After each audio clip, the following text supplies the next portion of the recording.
Bonsoir, me voilà pour une petite vidéo, voilà, pour vous parler un petit peu un solitaire qui parle au solitaire, voilà, c'est, je sais pas si on me voit bien, ouais, avec la vidéo c'est pas évident, la qualité d'image est moyenne, mais voilà, c'était pour vous dire, voilà, c'était un petit peu ça, c'était un solitaire qui parle au solitaire, du soir, ceux qui sont dans leurs pensées, ceux qui sont dans leur trip, et puis il y a aussi ceux malheureusement qui sont dans la souffrance, voilà. Donc le soir c'est particulier, on se remémore la journée par exemple, on fait le point. Alors il y en a ça va être autour d'un verre, après une journée de travail. Il y en a, leur femme est partie se coucher, par exemple, puis ils sont encore là, ils n'ont pas sommeil, voilà. Il y en a, ils vivent une rupture amoureuse, voilà, par exemple. Il y en a, ils se roulent entre guillemets, un dernier joint, voilà, avant d'aller se pioter, hein, je sais pas quelle heure il est, mais ouais, il va pas tarder une minuit. Bon, là, c'est un peu une vidéo un peu aux oiseaux de nuit, quoi, voilà. Voilà. Ceux qui trouvent pas forcément le sommeil, petite pensée pour eux, les moments qui peuvent être difficiles, des moments à passer aussi difficiles, voilà. Travail difficile, embrouille avec les collègues de boulot. Je pense principalement à ceux qui ont vécu des trucs tristes, parce que les trucs joyeux, les personnes vont en parler, mais elles vont pas, ça va les booster. Et je pense que ceux qui ont besoin de soutien ce soir, c'est ceux qui ont le moral à zéro un petit peu, voilà, qui traversent des périodes difficiles. Pour les rassurer, j'en ai traversé des périodes difficiles, voilà. Mais je me suis toujours accroché à cette petite flamme-là, voilà. Une petite flamme intérieure qui brûle tout le temps et qui permet de m'accrocher, voilà. Et, même si je sais que la conjoncture fait que ça va être de plus en plus difficile pour chacun de nous, il faut s'accrocher, voilà. Et il y a du beau qui nous attend derrière, il y a du beau. Même un monde nouveau, hein, voilà. On sait que c'est un monde, ça, qui est en passe d'être se terminer, de se terminer. Ça va être un monde plus beau qui nous attend derrière. C'est ce monde-là qu'il faut voir. C'est pas le chaos qui s'en vient, mais le monde de derrière qui va renaître, hein. Voilà, qui va renaître de ce chaos. Voilà, qui va naître de ce chaos. Voilà. Et qui va germer, c'est telle une petite graine pleine de vie et qui va germer et qui va donner des fruits magnifiques. Voilà. Mais malheureusement, voilà, on est dans une fin de cycle. Donc, et pour certains, ça doit être difficile. Il y en a qui ont des soucis financiers.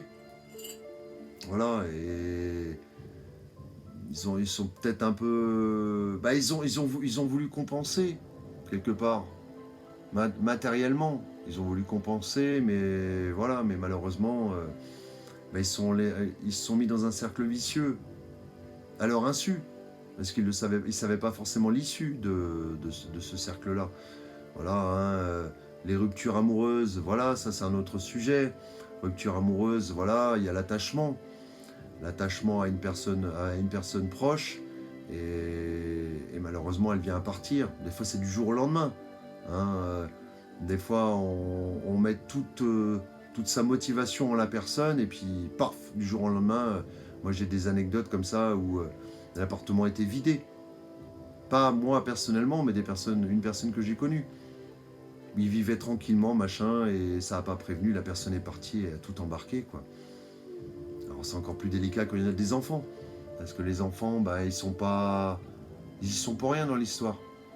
Tous ces couples qui se séparent, ils y sont pour rien. Eux, ils veulent voir papa et maman ensemble. C'est le vœu de chaque enfant, de voir son père et sa mère ensemble. Alors c'est vrai qu'il y a des familles recomposées, c'est plus délicat. Des parents d'adoption. On parle d'enfants d'adoption, mais il y a aussi des parents d'adoption. Voilà. Et c'est pas simple. C'est pas simple. Moi, dernièrement, j'ai vu un enfant parler qu'il voulait voir maman avec papa. Et ça lui a procuré une grosse émotion. La petite, elle était... Ça l'a travaillé. Après, il faut comprendre, c'est des enfants, voilà. Après, en grandissant, il y a aussi l'intellect qui fait que... Et puis une forme de philosophie qui naît et qui fait qu'on est plus dans l'acceptation, je pense. Mais voilà. Ça, c'est pour les enfants. Et puis sinon, il y a la perte d'un être cher. Voilà. La perte d'un être cher, c'est pas évident non plus. Il y a encore l'attachement. Il y a encore l'attachement. Il y en a peut-être qui récemment ont perdu un être cher.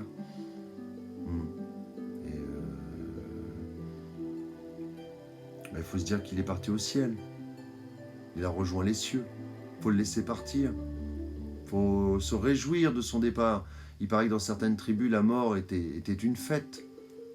Hein. Dans certaines tribus, par exemple, je pense en Amazonie, la mort était une fête, elle était célébrée. Voilà.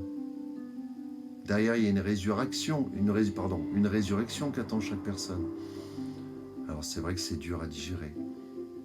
Voilà. On dit dans la vie qu'il y a 3 naissances. Il y a la naissance du ventre de sa mère,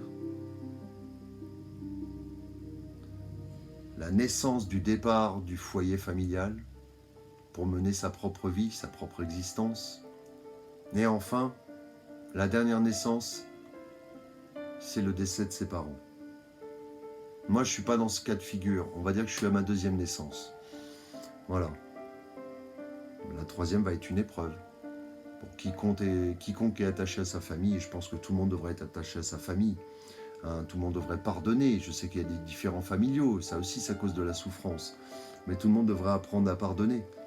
Moi, j'ai pardonné à mes parents. Ça n'a pas été des parents parfaits, mais ça n'a pas été des parents non plus... aucun parent n'est mauvais en soi. Il a un chemin d'éducation qui va apporter à l'enfant du positif et le revers de la médaille du négatif. Il pourra changer de voie. Il lui apportera toujours du négatif et du positif. Donc à un moment donné, quand on choisit une voie, on apporte du négatif, du positif, du négatif, du positif, du négatif, du positif. Résultat, il n'y a pas de parent parfait. Tout parent apporte des belles choses à son enfant, des moments merveilleux et tout parent apporte aussi malheureusement peut-être partage un peu, le parent peut partager un petit peu de son sac à dos avec l'enfant. Hein, une sorte de transmission familiale,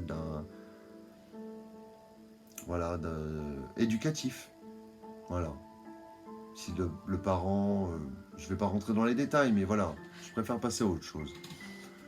Mais voilà, une pensée pour les gens qui sont dans différentes situations comme ça. Et je reviens aux situations de couple, parce que ça, c'est un cheminement qui m'a marqué aussi. Il y a eu plusieurs expériences comme ça. Après, d'autres qui m'ont mis à mal, mis à terre. Mais je me suis relevé. Voilà, j'avais une philosophie de vie qui me disait qu'il fallait que je me relève. De toute façon, il n'y avait pas le choix. Voilà, entre nous, il n'y avait pas le choix. Donc... Et puis après, on en ressent grandi, c'est ce que je dis toujours. Hein, voilà. On va dire que dans la rupture, il y a le bas de la vague, mais après, on remonte. Voilà. Alors, il y en a qui ont peur d'aimer, parce que peur d'avoir mal. Il faut tenter l'expérience. Mon frère disait, vaut mieux passer pour un con que passer à côté. Donc, il faut tenter les expériences. Voilà. Et il faut s'accrocher. Toujours dans le but d'une nouvelle expérience. Même si la douleur est là, il faut s'accrocher. Parce que la vie est imprévisible. Et on ne sait pas sur quoi on peut tomber. On peut être dans la souffrance la veille et exploser de joie le lendemain. Mais c'est ça qui est surprenant en fait. C'est pour ça ceux qui se disent « j'en peux plus, le sac est lourd à porter », j'ai envie de te dire, essaye de trouver le sommeil. Je sais que c'est pas simple. Mais peut-être que demain, il va y avoir des choses magiques qui vont arriver, qui sait. Et plus on s'accroche, plus il y a des chances qu'il y a des choses magiques qui arrivent. Hein. Donc il faut s'accrocher. Voilà. Il n'y a pas le choix. Dieu ne veut pas qu'on mette fin à ces jours. Dieu nous a créés pour qu'on ait un but dans la vie. Ça peut être un but pour aider les autres, un but pour les soutenir, voilà. Il y a des gens qui ont besoin de nous, il y a toujours des gens qui ont besoin de nous. On peut toujours apporter quelque chose à l'autre. Il faut savoir que aimer l'autre, c'est aussi un peu s'aimer soi-même. Voilà, donc... voilà, c'était la petite pensée du soir pour tous ces gens qui sont dans la solitude. Une pensée pour eux. Ceux qui fument leur pète, ceux qui boivent leur petit verre d'alcool en solitaire, en regardant la télé. Hein. Ceux qui fument leur petite pète en écoutant une petite musique, par exemple. Les gamers aussi, pensez pour les gamers. Il y en a, ils sont solitaires. Ils se rattachent un petit peu au groupe d'amis et tout ça, ils me comprendront quand je parle de groupe d'amis, pour éviter une certaine solitude. Voilà. Aux gens qui sont seuls, ou qui même en couple ou avec des gens se sentent seuls, ou incompris. Voilà. Pensez pour eux et tous ces états, peut-être qu'on les connaît tous un peu à différentes époques de notre vie. Ça peut être l'enfance, l'adolescence, l'adulte, à l'âge plus avancé. Voilà. Ça nous poursuit tout au long de notre vie, mais sachez que rien n'est fixe. C'est-à-dire, s'il y a une douleur qui nous traverse, ce n'est pas fixe, ce n'est pas durable. Ce n'est pas durable. Voilà. Ça serait invivable sinon si une douleur durait pendant 10 ans, 20 ans, 30 ans. Voilà. Donc, ayez confiance en vous et vous pouvez apporter des bonnes choses. Tous. Voilà. Je suis pas grand-chose, je suis qu'un petit citoyen. Voilà. Je donne mon opinion et de temps en temps j'ai de l'inspiration comme ça de faire des vidéos où je me dis tiens, tac, je vais faire ça, tac, je vais faire tel sujet. Puis là, j'avais envie de penser aux gens qui étaient seuls. Voilà, parce que j'ai traversé ces petites passes là par moment. Voilà. Donc accrochez-vous et je vous dis à bientôt. Au revoir.